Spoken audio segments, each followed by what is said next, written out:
Green Book is directed by Peter Farrelly and stars Viggo Mortensen and Mahershala Ali.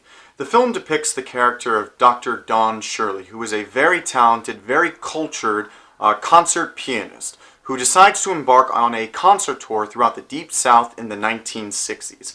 Being a wealthy black man who's about to travel through the racially divided Deep South in the 1960s, he takes it upon himself to hire a man named Tony Valunga, or Tony Lip as he's known, which is played by Viggo Mortensen, who is known throughout the New York community as being kind of a bruiser. He's a guy who's alright in a fight, and he's also a guy that's quick-minded and quick-lipped, and he can talk his way out of any kind of a bad situation.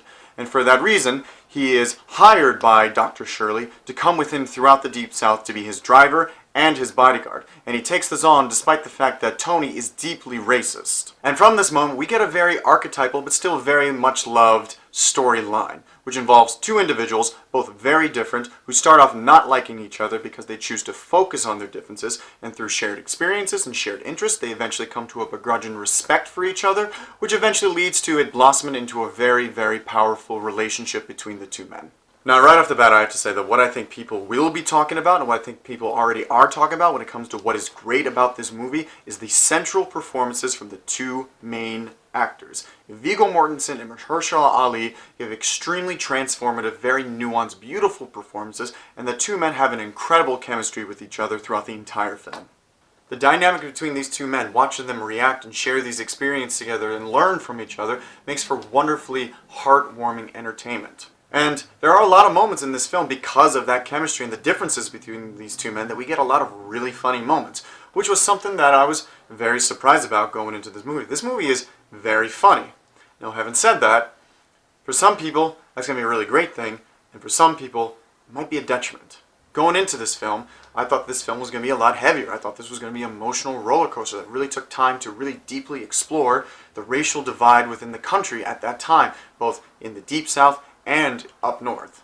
And though this film does do that, it does have a lot of really well-made sequences that show that divide and really depict the racial inequality within the country, and those moments are so great, and you get so angry watching them. Problem is, the humor kind of undercuts it at times. You get these really powerful sequences, these well-acted, well-crafted sequences, and then right at the end of that sequence, when you're feeling angry, you're hit with this really sentimental, really fun, heartwarming moment that kind of brings you back up, and those moments lose a little bit of their air. It robs them of that a little bit.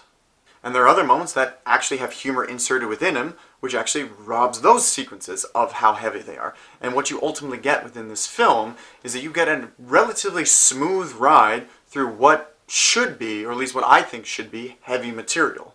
So this film ends up being a really great achievement of being entertaining, but as far as being a prolific film about racial inequality, it's not as impactful as I think it could have been. Now, that's not necessarily a bad thing. By adding in this humor, this film is definitely much more accessible to more mainstream audiences. There's a lot of audience members out there that don't like watching movies that are difficult to watch or watch difficult to understand subject matters. And so by adding this humor and making it a little more accessible to mainstream, I think more moviegoers will go see this and therefore be able to actually grow attached to the overall message of the movie, which is a powerful message. The message ultimately of this film is that if you can respect a man and open yourself up to have your mind changed, you can change the world. Because if you can change one mind, maybe you can change all minds. So at the end of the day, it comes down to your own personal preference.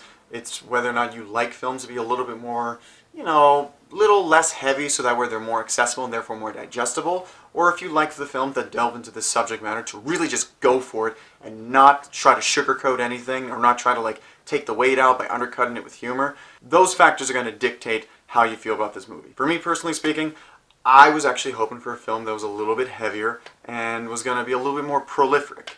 I wanted it to really delve into those issues and explore them fully.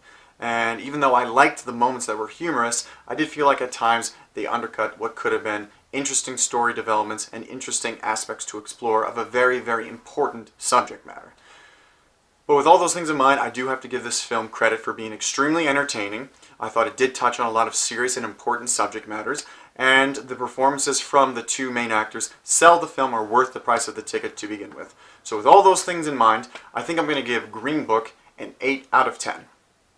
Folks, did you see Green Book? What did you think about it? Please leave your comments in the comment section below.